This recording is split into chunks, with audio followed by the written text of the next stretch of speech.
Welcome, everyone. So exciting to have 36 people joining us tonight to hear about a really fascinating story that Matthew Reitzel uncovered in the archive. So I'm Deidre Berzer, and I am the director of the South Dakota Historical Society Press.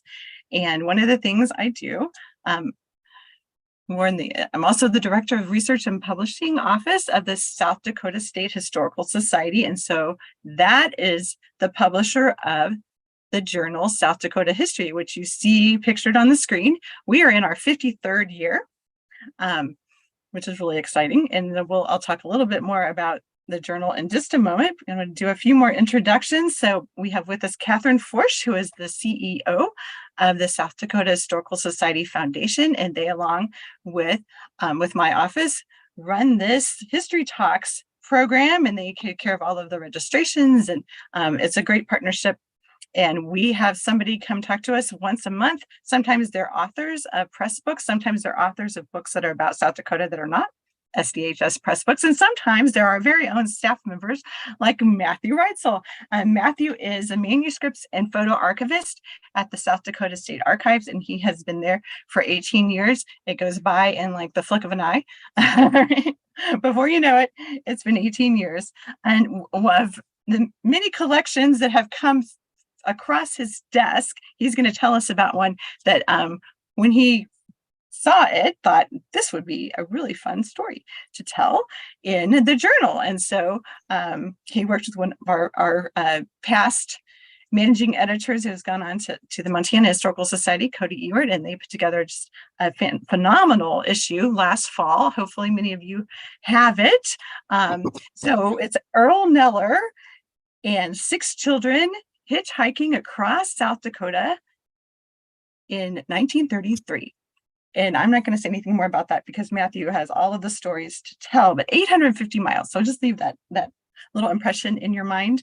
We do still have copies available, a few anyway, for sale, and you can contact us. I think Catherine's going to put that in the chat. So a few little business items before Matthew starts talking.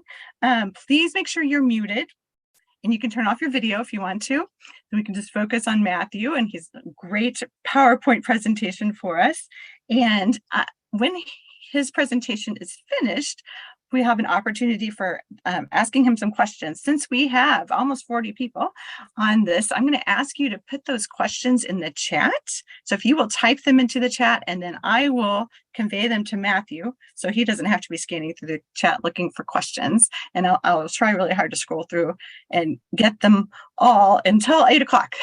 So we really try hard to keep this at an hour. So thanks again for joining us. And here's Matthew Reitzel. Well, thank you, Deidre. I appreciate it. Again, the title, We Were Tramps, along with the rest of them, that was something that was written in Earl's travel journal. I thought it was kind of an appropriate title, and I am very much appreciative for being here this evening, and thank you for letting me talk with you, and thanks for coming. As Deidre mentioned, there are still a few copies of the article available through the press's website, and a special thank you to the press. Deidre mentioned Cody Ewert, who is kind of my main contact, and he was did the major lifting, I guess, for the editing of this article. But I know there's another number of other press staff as well that I talked with about this pending article, and I appreciate that. So thank you to all of them. A few other things. I did a talk with Dr. Ben Jones, State Historian and Director of the South Dakota State Historical Society, and the History 605 podcast. So you can find that conversation online. And I found it's always good to take time to talk with other people about things you're working on. One of the things that came up during writing of the journal is that the family was kind of opposed to Earl and 6 kids going through South Dakota during the Depression in 1933. And that kind of makes sense when you think about it. Why would 6 kids be going through South Dakota during the Great Depression? But the family thought it was a terrible idea.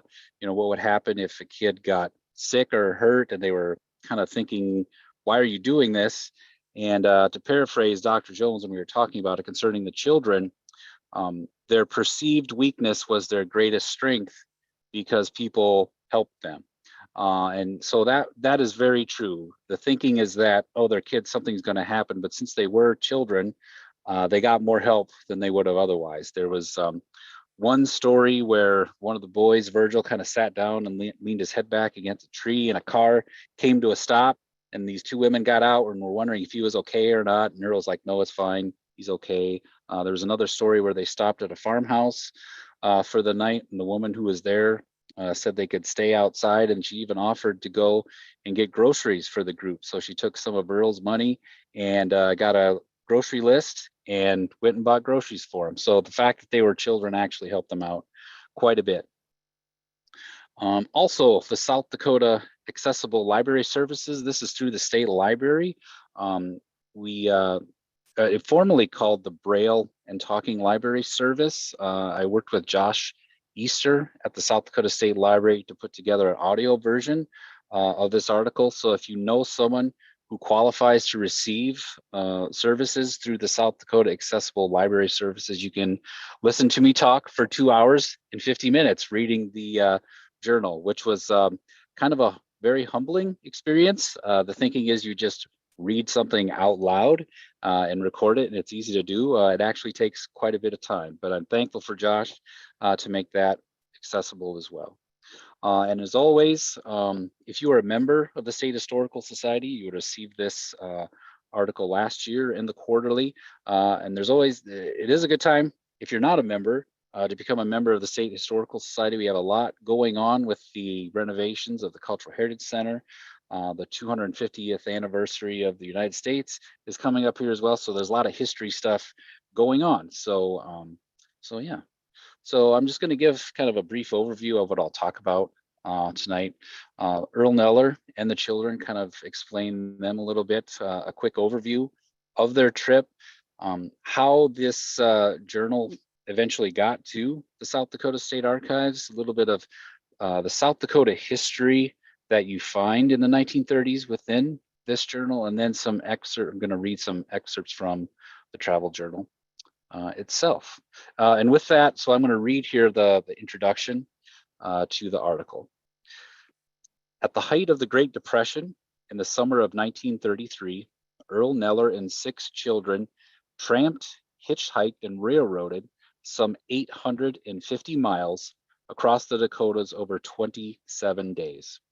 Neller, a high school teacher from St. Louis, Missouri, and the children, ages 8 to 13, hiked west from Sioux Falls, journeyed through the Black Hills, then headed north until they reached their destination in Hebron, North Dakota.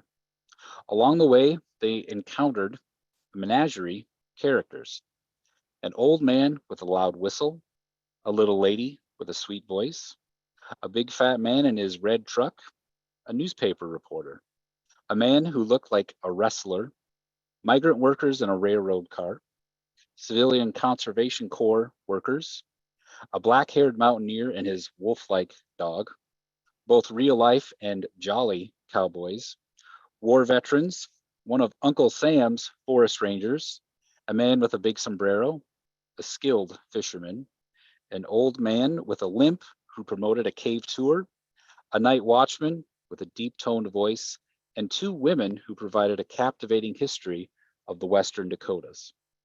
The travelers visited various towns, natural wonders, and tourist stops, including the Corn Palace, Mount Rushmore, Iron Mountain Road, Battle Mountain Sanitarium, Harney Peak, Wind Cave, Crystal Cave, Mount Moriah Cemetery, and the Homestake Mine. They slept under the stars and in the rain, in boxcars and tourist camps, in wheat fields and near farmhouses, and by creeks and derelict homes. They hiked on dusty dirt roads amid the imposing elevations of the Black Hills during bitter cold mornings, hot summer days, and relentless winds. Finding and carrying enough water and food was a dominant concern, yet they never ran out. Despite never knowing how or when they would make it to their next destination, and fearful that any of them would get sick, they always rose for the next day's new adventure. So this is the group, as it were here. Earl Neller, you can see him in the middle. And then the 2 boys here on the bottom, It'd be nice if they were flipped. I don't know why they're on opposite sides, but all of the blonde kids are Earl's children, and all of the dark-haired ones are members of the Kinkaid family. When they were walking on their hike, they had stopped a car who talked with Earl, and he asked him if these were all his children, and he said no. He said the blondes are mine and the dark-hairs are my friends. So that's kind of the separation there of the group. Earl Neller was born in Michigan in 1893 and graduated from high school in Lansing, Michigan in 1912. He earned a bachelor's degree in commercial sciences in 1917 and was a veteran of the First World War. Upon his return, he enrolled at the University of Michigan, receiving a master's degree in both English and French. In 1920, he married Lydia Muntz, and with her daughter Carolyn, they moved to Bordeaux, France in 1922, where Earl taught high school. In 1923, the family moved to St. Louis, where Earl taught commercial subjects, English, and French at Cleveland High School. Charles Kinkaid, who was the father of the three Kinkaid children, was a math teacher at Cleveland High School, and it was his three children who accompanied the Nellers through South Dakota. So the two families were pretty well acquainted with each other in 1933. So this is kind of a rough outline map of their trip. This is a 1933 White Eagle map of South Dakota, and the trip itself was over 850 miles over 27 days. So the 850 miles, they started in Sioux Falls, South Dakota, spent most of their time in the Black Hills, and then eventually ended up in Hebron, North Dakota. It took them 3 days to go from Sioux Falls to Rapid City. Most of that was a good ride from Montrose to Mitchell, and then they received a long ride from about the White Lake area to Presho, and then at Vivian, they hopped on a railroad car, which took them to Rapid City. And so, yeah, it was 3 days from Sioux Falls to Rapid. They spent 20 days in the Black Hills, and then it was 4 days to get from basically Bowman, North Dakota, up to Hebron. So one of the questions I tended to get about this journal was why South Dakota? Why did they come to South Dakota? There wasn't really a direct answer to that found within the journal. I personally think one of the reasons was one, their destination was Hebron, North Dakota. That was Earl's wife Lydia's parents were from there, so they kind of had a stopping point, I guess. And the Kinkaid family the children had an uncle who worked at the Homestake mine in Lead, so they kind of had a halfway point where they could see how things were going, I guess, through the whole trip. And starting in Sioux Falls, Lydia dropped them off there, and she had some family in Minnesota as well. So she could kind of drop them off, do some travel in Minnesota, and then eventually end up in North Dakota. So that's, in my mind, that's kind of the why they went, because they had a stopping place and wanted to go through the Black Hills and had some help there.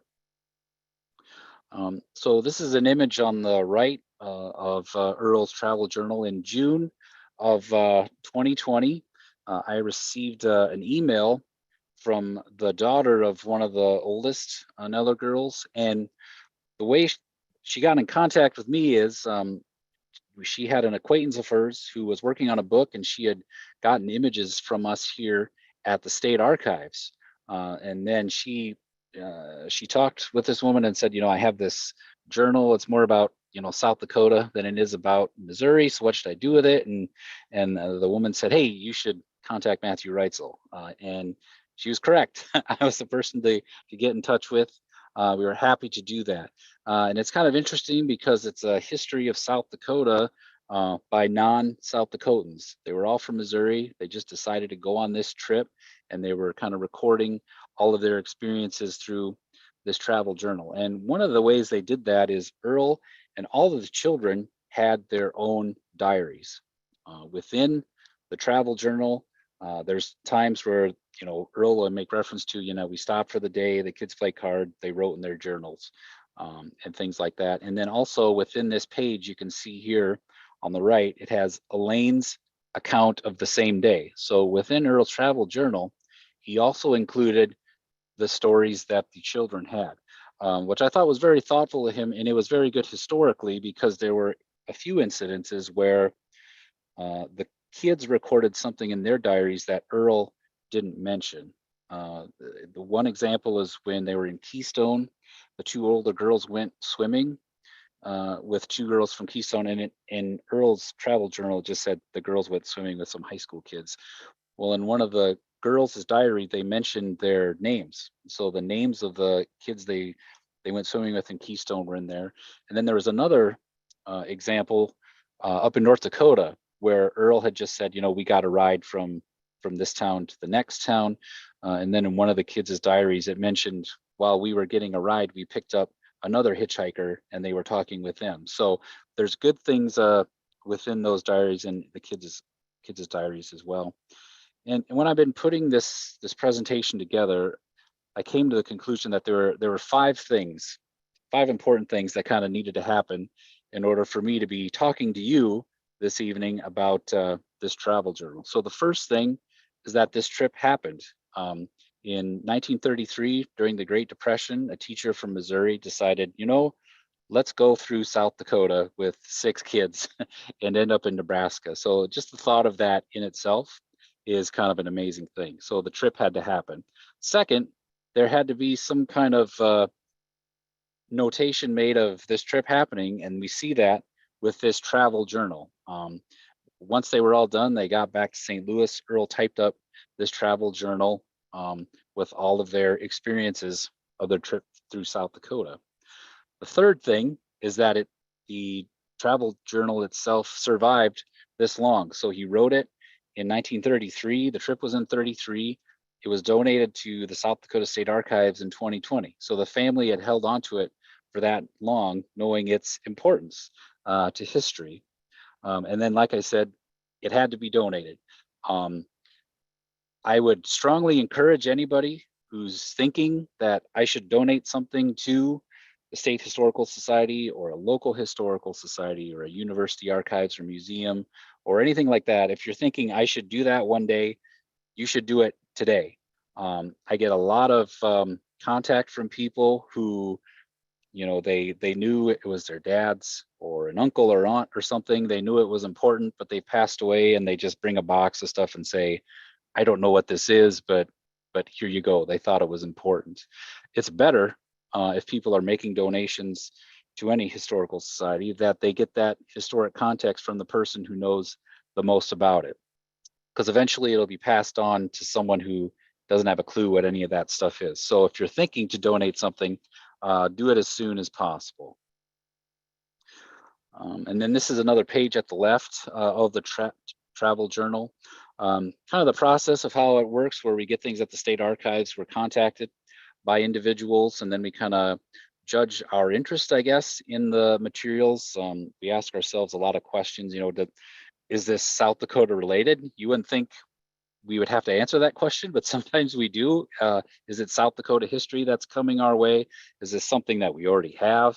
Which this was not. This was a great find for us. And then we go through our donation process. We do accessioning of the collections, and that's where we give everything its own unique identifier number. We explain where it's located at the state archives and provide some background and historical context for the collection. And then we put all that information into our different finding aids, and one in particular called Archive Space, which I'll talk about in the next slide. But all of this is kind of the archives mantra, I guess, of collecting, preserving, and making accessible. That's kind of what we do with the state archives. We collect our state's history and we preserve it, we take care of it, and then the main thing is we make it accessible to people so they can research it. So altogether, Earl's Travel Journal, it was typed out and it was 86 pages. That what it came to be altogether. The transcript, which I did, which you see at the right here, came to be 114 pages, double spaced, and over 38,000 words. So his travel journal was 38,000 words worth of content, which is, to me, was kind of amazing. And then the final draft was around 95 pages, which included the end note and notes. and over 28,000 words. I know when I was working with Cody on this, the one day I was walking down the hallway with him, and I kind of asked, "Oh, so what other articles are going to be in this quarterly?" And he said, "There aren't going to be any. This is it. It's just yours." So that I was kind of impressed with that, I guess, and it pretty much filled the entire quarterly. I mentioned our archive space through the South Dakota State Archives. It's an online tool that we use, and it's also a research tool. And we know it's working because we get a lot of contact from people who have seen various collections on our website. And this is the one for the Earl Neller journal with the content description. There's over 2,000 manuscript collections listed on that website, as well as other government collections. And it works a lot like a library catalog. So if people know this Neller journal exists, they could type in his last name and it'll bring up the collection. But also if people have interest in various historical subjects like the Great Depression or tourism or the Civilian Conservation Corps in South Dakota, it'll bring up this collection as well. So in processing this collection, there were two very memorable things for me that happened when I was working with this collection. So this paper that you see on the left, it was a little thicker than like paper grocery bag paper, and it was all folded up. And when it was unfolded, it was about as big as a flag. That's how big it was. That's how many folds it had around it. And then the journal was kind of tucked inside it. Well, it's acidic paper, not good for the journal. So I figured, okay, we can't keep it in here. We'll put it in our acid-free folders and boxes. I did cut out the front part just so we could see, his writing, and it mentions Cleveland High School on there. And what I did is I started to unfold it. And as I was unfolding it, I heard this drop sound and something hit the table. And I looked, and it was this little envelope. And inside the envelope were these 9 photographs. And these photographs, for the most part, no one knew existed. I contacted the donor. I took a scan of these images and I sent it to her, and I said, "Hey, I found these photographs," and no one knew that they were there. They were squirreled away too well, I guess. But it has images of the kids at the Ann Talent Monument. The one on the top right is when they were near Custer reading a newspaper. The kids in Hot Springs swimming. The one right in the middle is the group, and you can't see it here and barely see it in the picture, but Mount Rushmore is kind of in the middle of these two kids there. And there's a picture here where they were hiking by Keystone. The one on the bottom left is where they were putting their blankets kind of over the fence to give themselves shade while they were out in the hot sun. And I have to mention the pictures of the cattle at the bottom because that was cut from the quarterly, unfortunately. So this is the first time anyone has seen the pictures of the cows on this trip. And then there's the pictures of the kids here at the bottom right, and they're playing cards, and the kids in the background are whittling sticks. So kind of like this new amazing find that was there the whole time. And that was the photographs. The other thing was this newspaper article that you see at the left. So this is I'm going to read to you the entry for Earl's Travel Journal from June 23rd of 1933, and they were in the town of Presho. They were dropped off that night right before a big rainstorm came, but they were in Presho. So here's Earl's Travel Journal. It was nearly 12 o'clock before we were ready to start. We walked about 5 blocks to the main highway and sat down by a filling station. A newspaper man came up and asked about me. Soon we caught a 2-mile ride. Another 1-mile hike on foot was relieved by a 4-mile ride on a truck. It was at this time that Dora lost her hat. So all Earl mentions of that day of being in Presho is a newspaper man came up and asked about me. So I saw that and I thought, well, maybe it was mentioned in the newspaper. The State Archives has over 17,000 reels of newspapers on microfilm, and one of them had the Lyman County Herald, which was published in Presho, specifically for June 29th of 1933. And here's part of what was in that article. There was a family of hitchhikers in the city last Friday about noon, keeping their eyes peeled for an opportunity for a ride west. In the company were Mr. E.H. Neller and 3 children, also 3 children of the Kinkaid family. The youngest was 8 years old, and the oldest was 13. They were on their way to Hebron, North Dakota. They left their home in St. Louis on Wednesday. They were a very happy bunch of children, very talkative, and enjoyed themselves after their noonday lunch with a game of cards. So I never thought that this wasn't an actual travel journal. I always assumed that this did happen, that these kids from St. Louis were going through South Dakota, but this was like another source, a secondary source, saying this actually happened. These kids were in South Dakota. They were in Presho. It lists the Neller name, the number of kids, the Kinkaid family. So there's proof that it actually happened. There is also another mention of the group in the Custer, South Dakota newspaper. It wasn't as detailed as this one, but it did just say a man from St. Louis and 6 kids were hiking through the Black Hills. So there was another example where a newspaper reporter had caught them and kind of talked to them for a little bit. And then the photo here at right, this is a photo of Presho from 1936 from a completely different collection at the State Archives.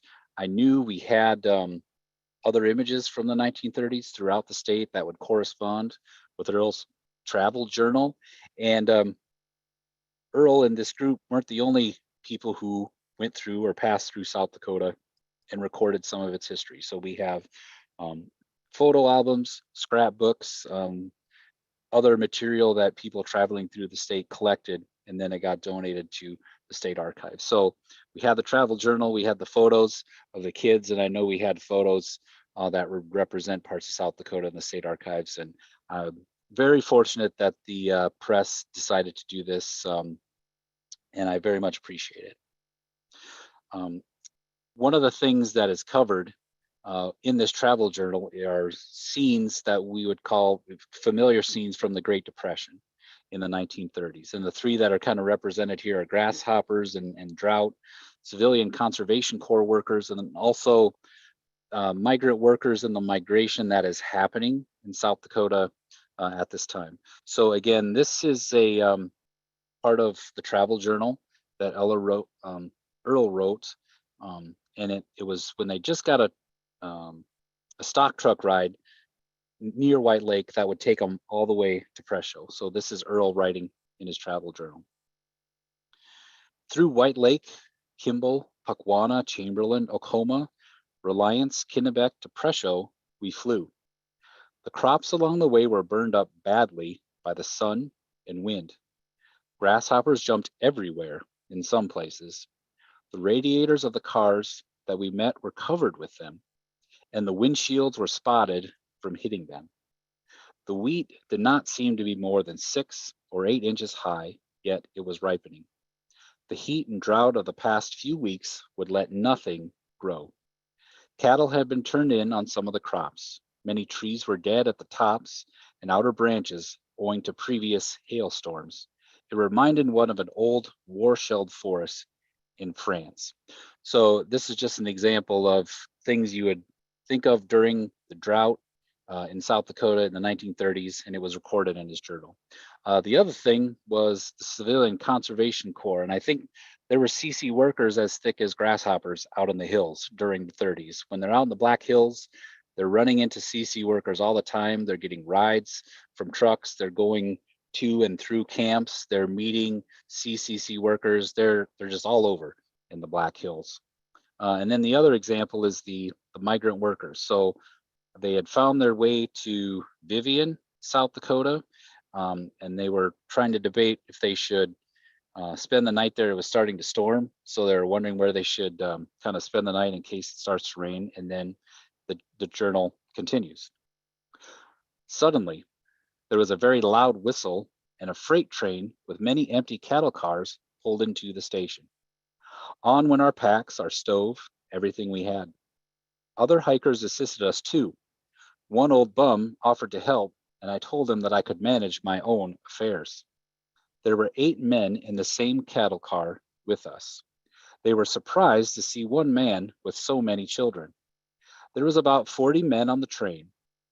Those in our car were quite young and ranged in ages from about 18 to 22. Their character did not seem to be hardened, as we so often think of men living in this manner. They were men who were out of a job through no fault of their own. So there's three examples from during kind of Great Depression examples from the 30s that we find in the travel journal. The other thing we see is tourism in the 1930s. So nationally, you would think during the Great Depression and drought that people wouldn't be traveling that much, but actually they were. Nationally, people were going out and about in the 30s during the Depression. This is a quote from historian Cindy Aaron in her book, Working at Play, A History of Vacations in the United States. And she notes, quote, although many people put their vacations on hold, considerable numbers continued to vacation even during the most severe economic times. So people were going to places like Yellowstone National Park, the Grand Canyon, Niagara Falls. Travel was still happening, and there was all these support industries that helped the travel places like motels and restaurants and places like that. So then this is my paragraph here about that from the article. Across the nation, historical, natural, and leisure destinations welcomed visitors, as did diverse local businesses that encouraged regional tourism. Neller's travel journal detailed the South Dakota towns, tourist camps, historic sites, museums, caves, and other natural wonders the group visited, as well as the gas stations, grocery stores, post offices, hotels, chamber of commerce, farmhouses, promoters, and travel literature that assisted them. The travel journal documents the perpetual human desire to experience the new and unfamiliar, even amid a persistent drought and economic depression.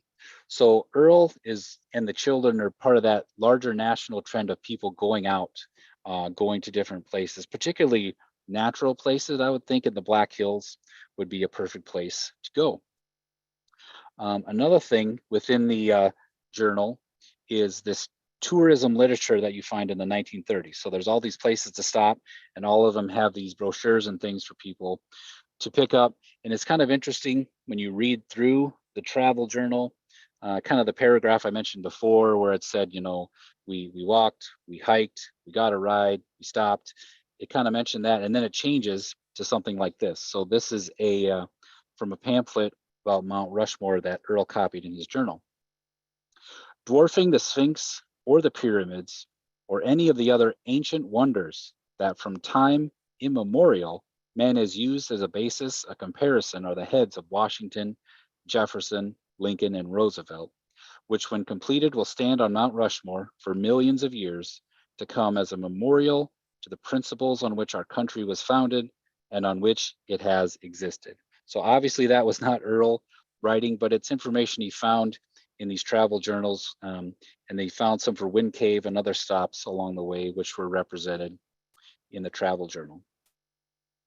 So on the 4th of July of 1933, Earl and the 6 children climbed Harney Peak, now called Black Elk Peak. And there was 2 interactions I just want to mention here from the journal. One of them concerns this ladder, which you see here, which was in the journal, and I'm glad it was in the article. And then the forest ranger camp that used to be on top of Harney Peak. So one of the things that Earl would do when the children started during the day, he'd usually get them up in pairs and send them down the road. And kids being kids, they would always be ahead, always run ahead. He would always have to have them stop and wait for him. So in your mind, imagine all these kids always running ahead. And then we get to this part of the story. A little higher up, I saw the children all waiting on the porch of a small building. Why don't you go on? I asked them. Oh, we're just waiting for you, said Mildred. Around back of the building, I saw a long, steep ladder about as high as a house. That was the barrier that caused them to wait for me. Come on, let's go. Be very careful. This is no place to take care of broken bones. So they all went up. Not one entered an objection or seemed afraid. Then came a flat rock surface, a little stairs, another part of the bare rock of mountain, a small ladder, and we were standing beside the summer home of one of Uncle Sam's forest rangers. And then Earl describes the questions that the children asked to the forest ranger. "What do you do up here?" asked Albert. "I watch for forest fires," answered the man. "What do you do if you see one?" asked Mildred. "I telephone to the forest fire fighters the exact location and size of the fire." "Where do you get your water?" asked Dora. "There is a little spring just a pace down the mountainside." "Where do you eat?" interjected Virgil. "My food is brought up to me and I cook it here." "I'd hate to be the one who brought up your food," said Carolyn. "I was carrying only a loaf of bread, and believe me, the next time I'm going to throw it over a cliff." "A loaf of bread isn't heavy," stated the man. "It surely was more than I wanted to carry," emphatically replied Carolyn. Um, so what Earl was trying to provide to these children was an experience, and he mentions or uses the word experience a number of times throughout the travel journal.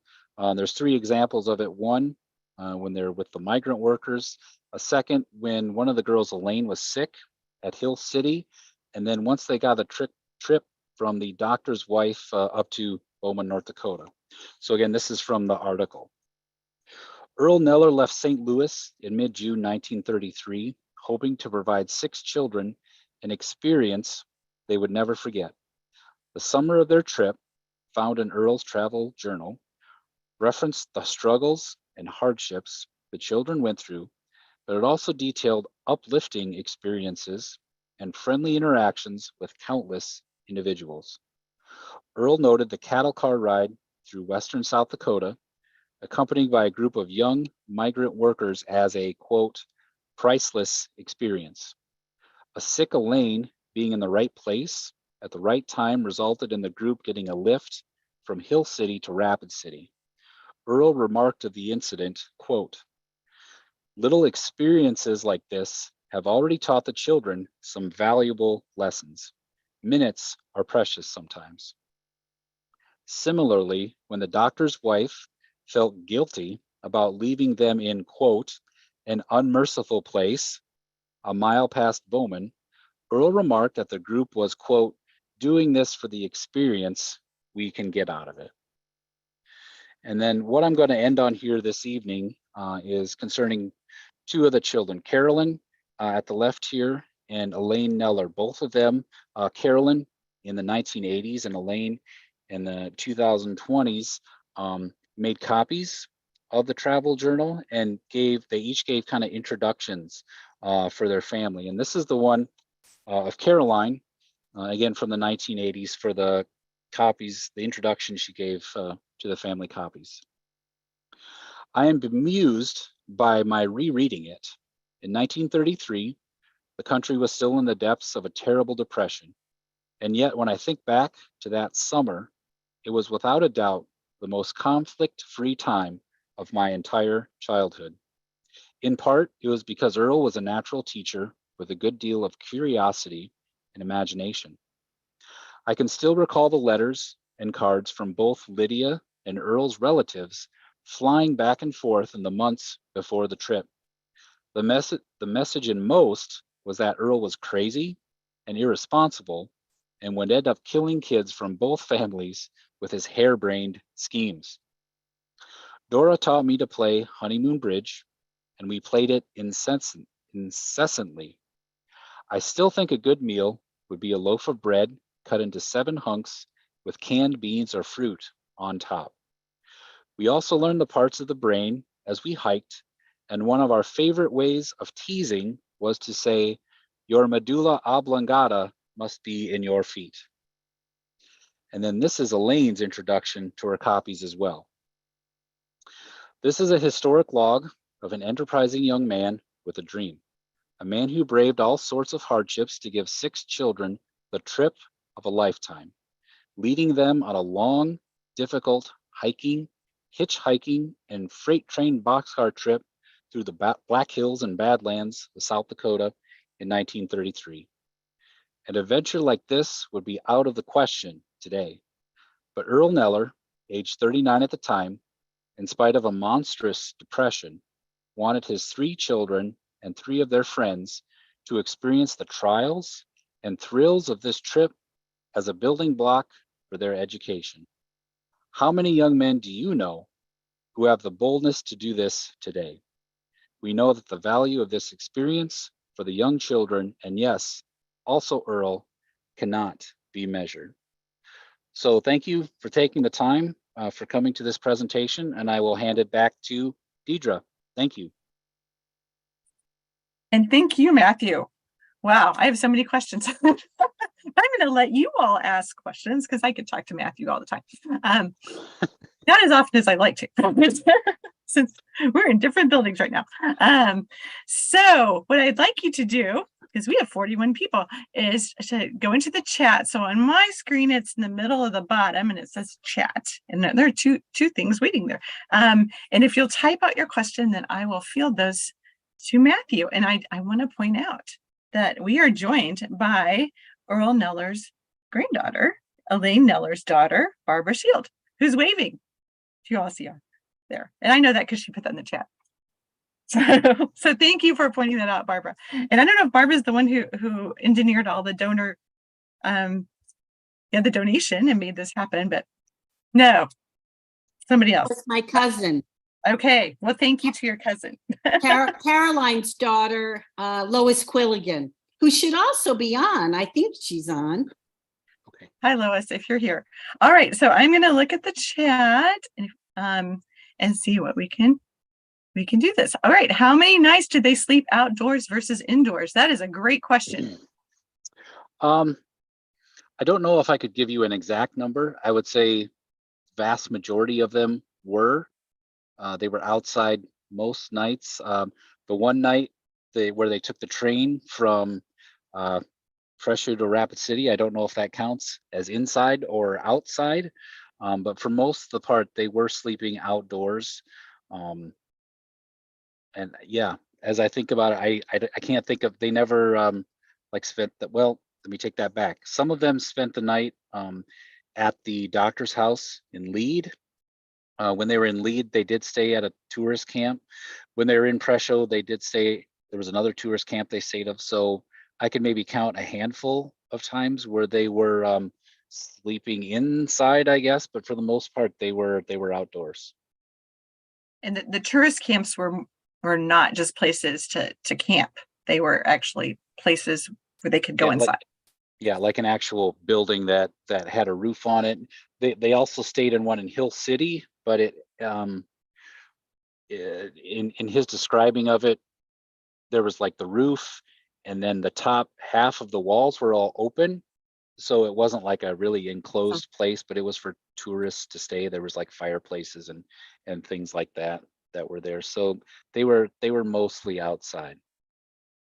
And Jay Vogt would like to know which children wrote journals and whether any of them still exist.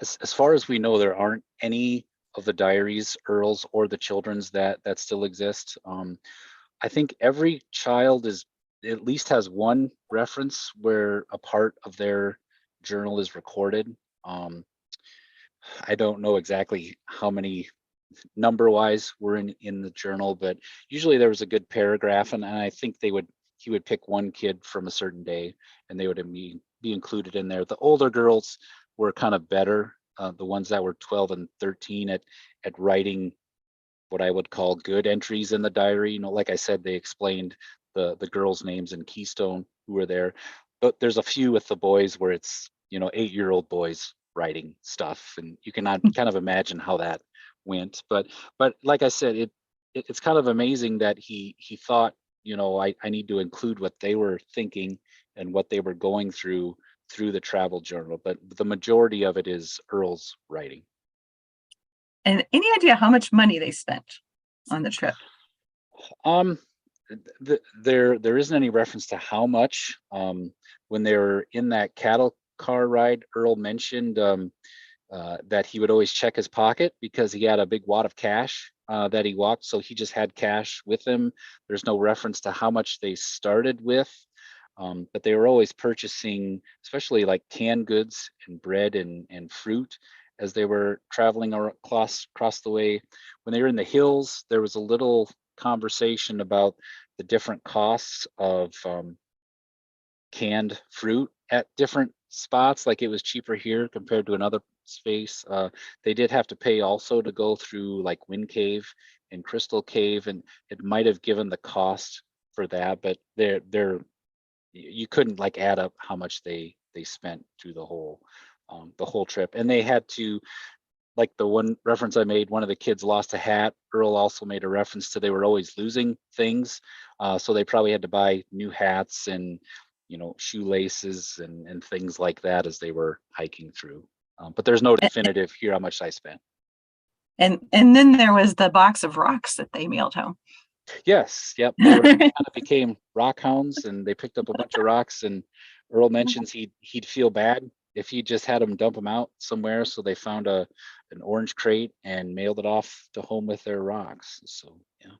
So we actually have more relatives on. We have Marty Goldrick, who is a first cousin of Elaine and Carolyn, and then Marty mentions Lois. And both women were inspiring, if not trailblazers, and yet very different from one another. And Marty wants to know if you traveled to any of the locations where they stayed.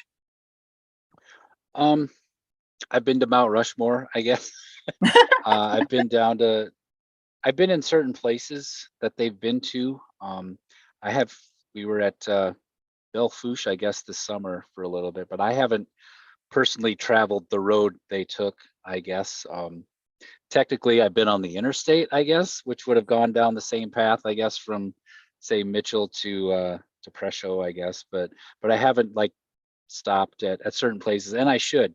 It really I should stop at more of those places that they went to. Like I've been to Custer before at their museum down there, but like the Annie Talent Monument and different places like that. I want to go to Sylvan Lake. That's one place I have not been to that I really want to go to is Sylvan Lake. So maybe I will here at one point. All right. And another relative, Jim Wingate, who's a grandson of Earl, and he wants to thank you, Matthew, for giving so much context and bringing it to life.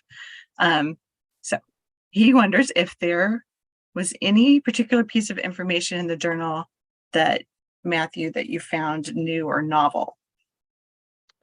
Maybe a different perspective that you hadn't thought about before. New or novel.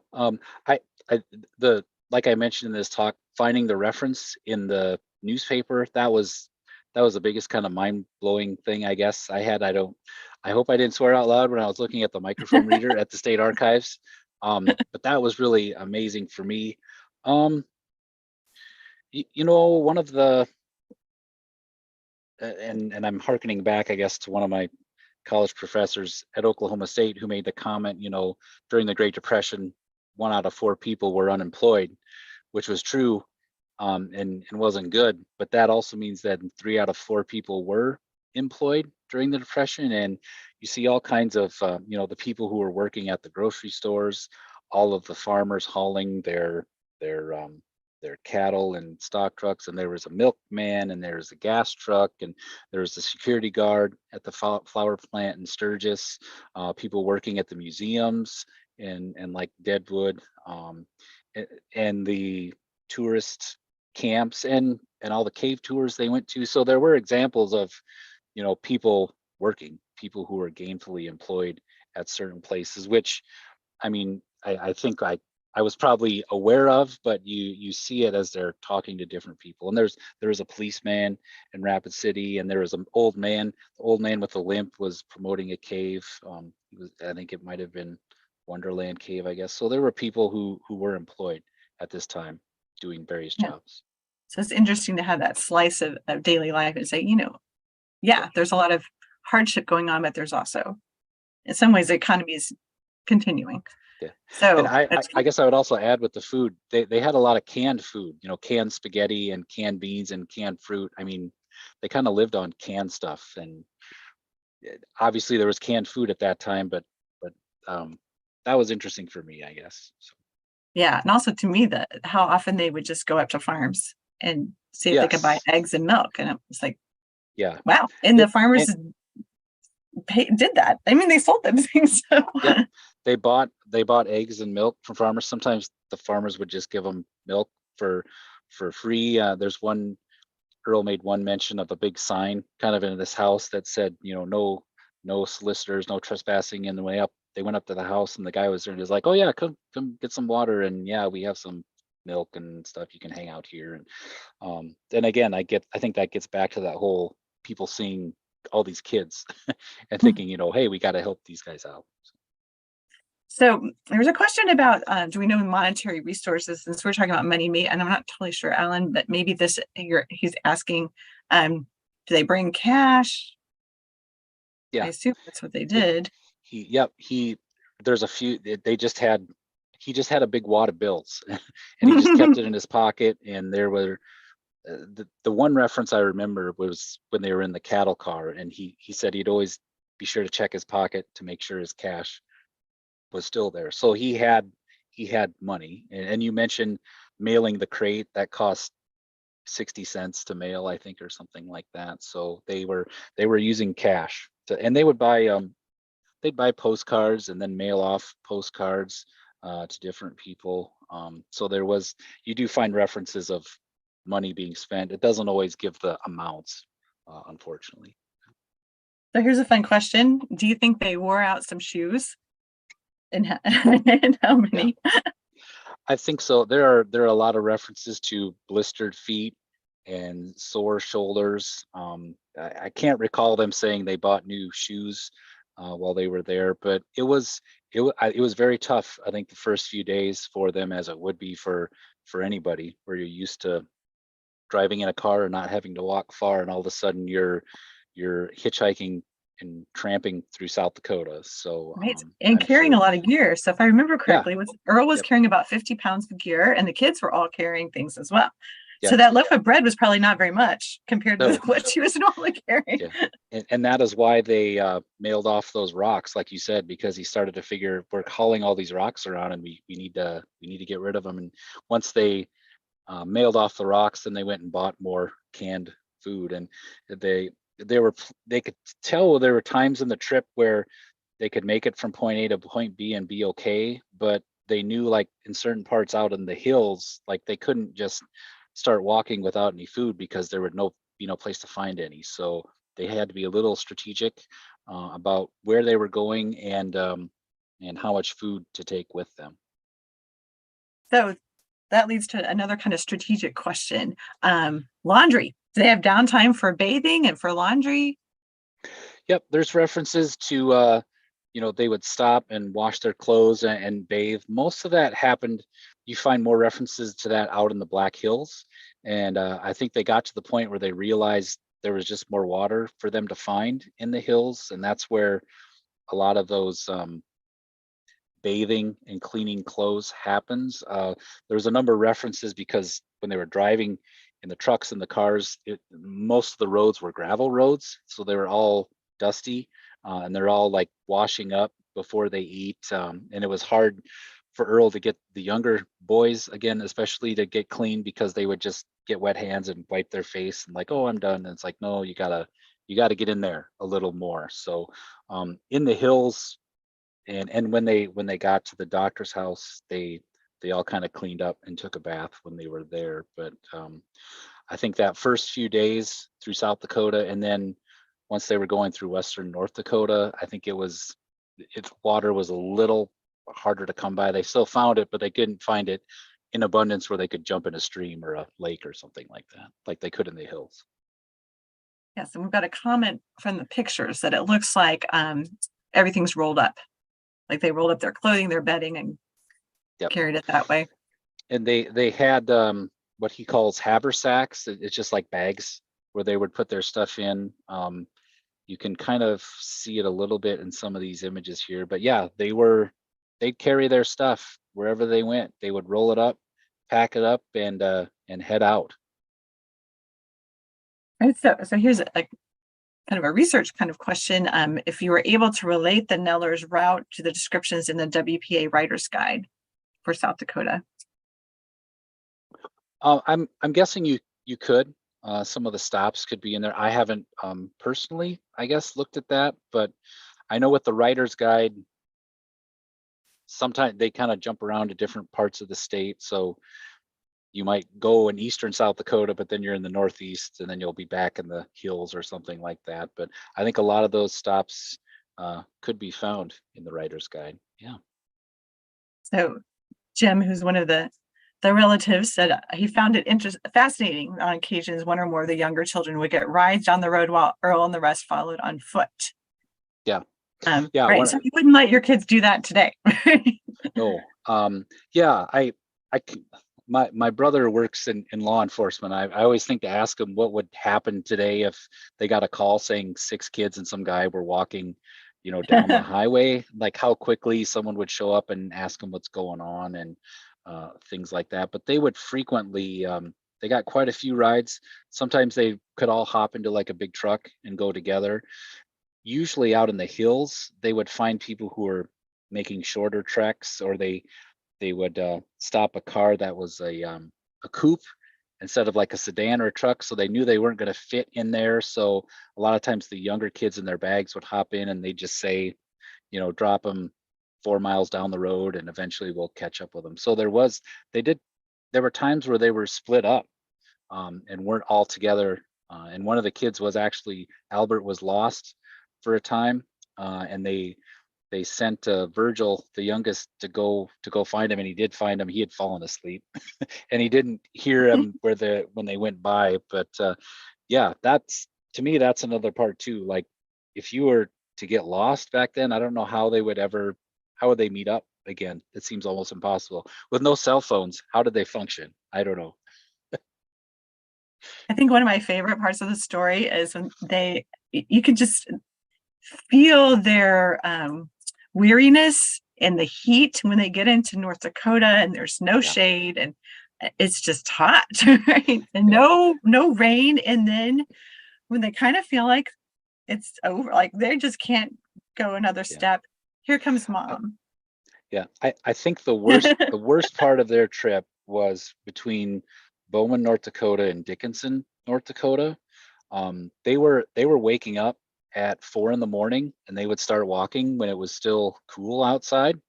And by 11 o'clock, they were done. They would try and find a place, a farmhouse, and just, because it was just too hot to try and hike through the afternoon and heat of the day. So again, they were learning as they were going, what's the best to do stop-wise. And then, they were at Dickinson when they saw their mom's car again and were able to wave her down, and then they got a trip by car the rest of the way. So yeah, mom to the rescue.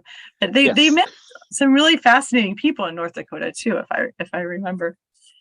Yeah, there was the 2 women that were there who had some history with that part of the country, and I kind of wonder if I don't know why specifically these 2 women were kind of pointed out by Earl, because I'm sure they met up with all different kinds of people, but they just sat down and talked with them and told them all about Western Dakota's history, and the kids were just like fascinated. The one, Earl kind of wanted to keep going, and the one girl made a comment about, we don't hear things like this every day. So they were experiencing things, they were learning things, and learning how to eventually grow up and be adults.